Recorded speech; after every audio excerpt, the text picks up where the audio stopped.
Halo semuanya, sawadee-krap, apa kabar? Semoga kabar kalian selalu baik dan juga sehat. Selamat datang di segmen analisa. Kembali kita update di kasus Subang, Jawa Barat ini, dan kita akan bahas mengenai satu orang saksi yang kemungkinan menurut aku menjadi salah satu penentu akan kemana kasus ini. Apakah ini akan berlangsung lebih lama lagi, ataukah di tahun 2021 ini kasus ini sudah masuki ke tahapan baru, yaitu persidangan. Ini salah satu poin yang penting banget.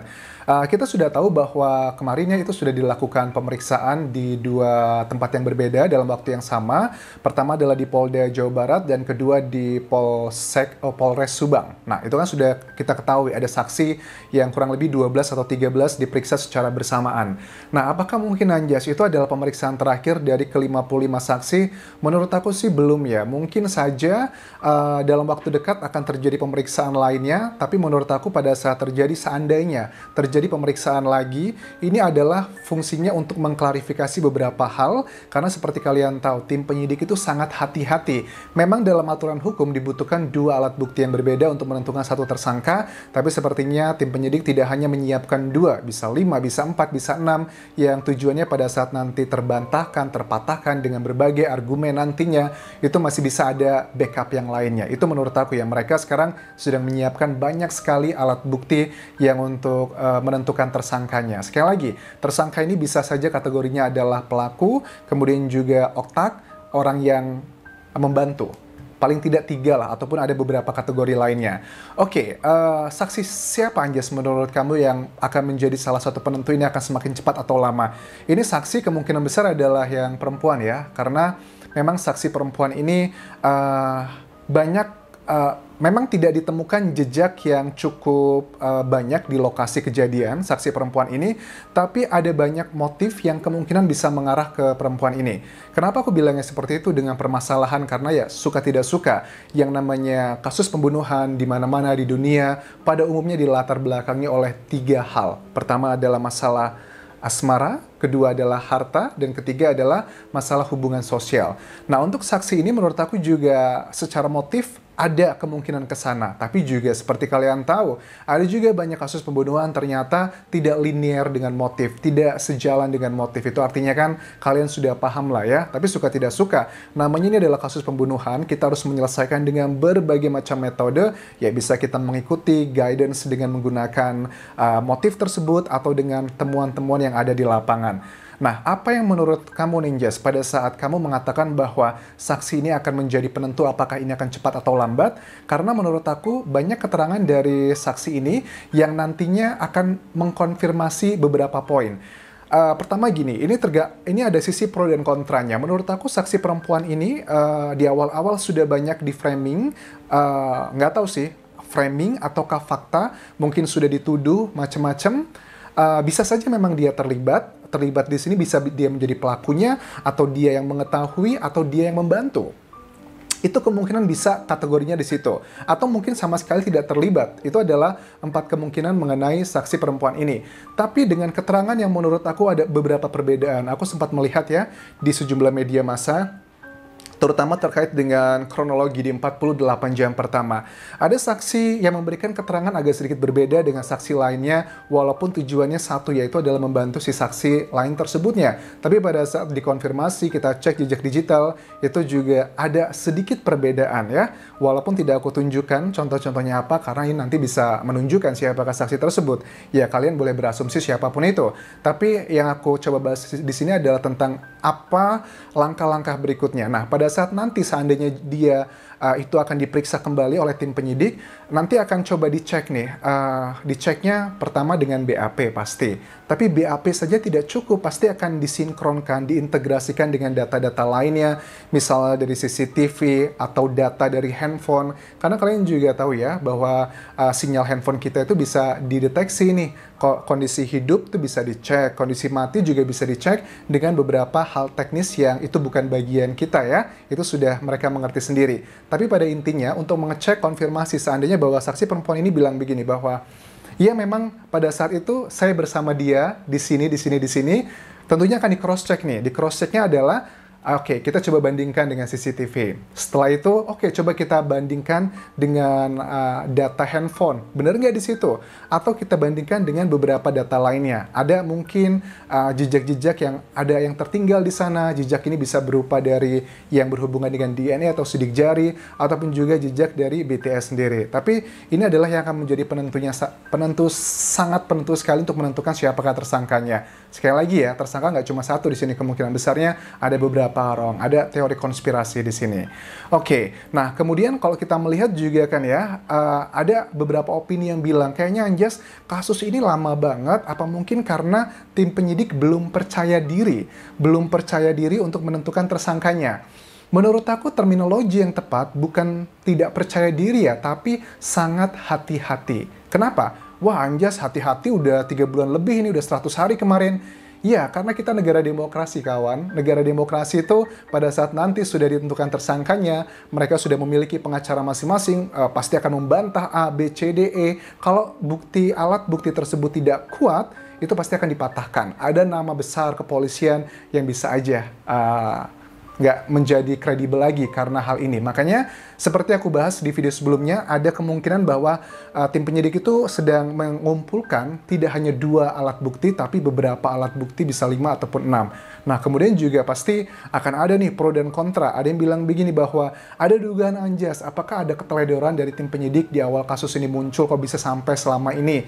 Ya, kita nggak bisa menutup mata. Aku harus mengakui bahwa berdasarkan data yang kita terima dan juga lihat ya di media massa, ada beberapa kekurangan dari tim penyidik. Misalkan adalah pada saat lokasi TKP yang di situ diketahui ternyata dimasuki oleh beberapa orang yang seharusnya tidak boleh masuk sana. Itu adalah hal yang harus kita kritisi. Tapi juga sama, pada saat kita menilai sesuatu, kita biar fair, adil, nggak cuma mengkritik aja. Kita juga harus memberikan apresiasi, ada positifnya. Kalau memang ada bagusnya, ya kita apresiasi. Kalau memang ada salahnya, kita kritik. Tapi kalau kita hanya menilai seseorang, hanya mengkritik saja, itu nggak fair gitu. Nah, kenapa bagian tersebut menurut aku tidak terlalu fundamental ya. Memang ada beberapa kekeliruan di awal, aku melihatnya itu tidak terlalu fundamental karena hal-hal tersebut sudah di-cover dengan tim penyidik berikutnya. Misalnya ya dengan hal-hal yang bersifat laboratorium, itu sudah tercover. Jadi bukan lagi inti atau core dari permasalahannya. Kalau kita masih fokus ke masalah hal tersebut, menurut aku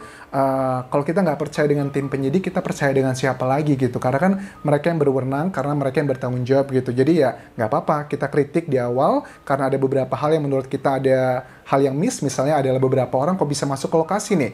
Tapi kalau ada beberapa tersangka lagi nanti seandainya begini, tentunya aku selalu tidak pernah memihak itu kepada individu ya. Jadi kalian juga harus tahu yang namanya netral itu, apalagi kayak YouTube begini kan. YouTube ini lebih jatuhnya memang nama segmenku itu adalah analisa, tapi nama analisa segmen ini adalah sudah ada sejak hampir 3 tahun lalu aku membuat analisa. Lebih bersifatnya adalah kayak citizen jurnalis. Jadi citizen jurnalis itu adalah wartawan warga lah ya. Kalau wartawan yang beneran itu kan media massa seperti TV One, Kompas TV, dan sebagainya. Tapi ini dengan perkembangan zaman kayak YouTube seperti ini adalah dalam kategori citizen jurnalis ya. Kemudian sekali lagi aku bilang, aku tidak pernah berpihak pada individu. Aku selalu membahas fakta-fakta yang memang ada dari media massa. Terus ada nih teman-teman kan, nggak banyak sih, beberapa lah. Memang mereka tidak 100% benar, tidak 100% benar, tidak 100% salah. Yang menyatakan bahwa Anjas kan tidak terjun langsung ke lapangan, Anjas nggak tahu kondisi seperti apa di lapangan. Betul sekali, tapi ini adalah pembahasan tidak mengenai tentang di lapangan atau tidak, tapi tentang bagaimana memilah-milah berita, mana yang reliable, mana yang tidak reliable. Aku akui di beritaku mungkin ada beberapa kekeliruan, kekhilafan, tapi kan kalau dibandingkan dengan konten-konten yang lainnya, yang langsung mengejut semuanya tanpa berpikir logik gitu kan, itu jauh lebih banyak. Nah, kenapa tujuannya aku membuat video ini? Karena memang untuk mengimbangi konten-konten lainnya yang hanya menerima kalau ada orang ngomong A, ya udah percaya A. Tapi kan kalau di konten ini aku berusaha untuk memberikan why-nya, alasannya. Kenapa kalau aku bilang aku percaya dengan ini? Apa landasannya, kemudian logika berpikirnya seperti apa. Dan kita tidak perlu menjadi expert ya untuk membahas hal seperti ini, karena ini adalah mengenai cara kita berpikir dan membaca data-data sendiri. Nah oke, kembali lagi mengenai saksi perempuan ini nanti, ya aku sih menyarankan ya buat seandainya, aku yakin mereka juga ada yang melihat video ini, percayalah ya, lebih baik tuh kalian berikan kemudahan saja, karena dengan fakta di lapangan, aku melihat di media massa, polisi mereka tuh sadar sebenarnya bahwa mereka akan menjadi tersangka gitu, tapi mereka membuat lama begitu. Lebih baik permudah sajalah tim penyidik pada saat melakukan penyidikan, karena nama-nama kalian tuh sebenarnya kalau aku lihat di sini sudah sangat jelas sekali ya. Ada beberapa alat bukti yang mengarah ke mereka semua, tapi mereka masih mengelak ini itu menurut aku malah akan membuat mereka akan jauh lebih mendapatkan hukuman lebih lama nantinya. Lebih baik dipermudah aja gitu. Tapi kalau memang aku nggak menutup mata, ada dugaan-dugaan beberapa orang berusaha di framing. Aku juga melihat kecenderungan di situ. Tapi framingnya ini nggak usah khawatir sih, karena dengan ilmu pengetahuan yang ilmiah, framing ini bisa dibedakan, bisa dikayak lah ya. Memang benar, aku tidak memungkiri di awal kasus ini muncul, bahkan sampai sekarang ada dugaan-dugaan framing, berusaha menjatuhkan orang lain, berusaha menghakimi orang lain, walaupun dia juga bersalah, tapi dia nggak mau sendirian kesannya di sini. Jadi dia mengajak-ngajak orang lain. Dan menurut aku untuk menjawab ini nggak usah khawatir ya, karena ilmu pengetahuan dengan data-data yang sudah disiapkan tim penyidik itu bisa memilah-milah mana yang beneran, mana yang kira-kira di framing seperti itu. Tapi ya sudah, namanya juga sekali lagi ini adalah bencana kemanusiaan, bukan bencana alam. Terus juga ada satu hal yang mau aku bahas ya di sini buat teman-teman. Ada ada seseorang gitu yang berusaha menggiring opini ini itu. Salah satu opininya adalah mengenai, ini nggak masuk akal sih menurut aku gini ya.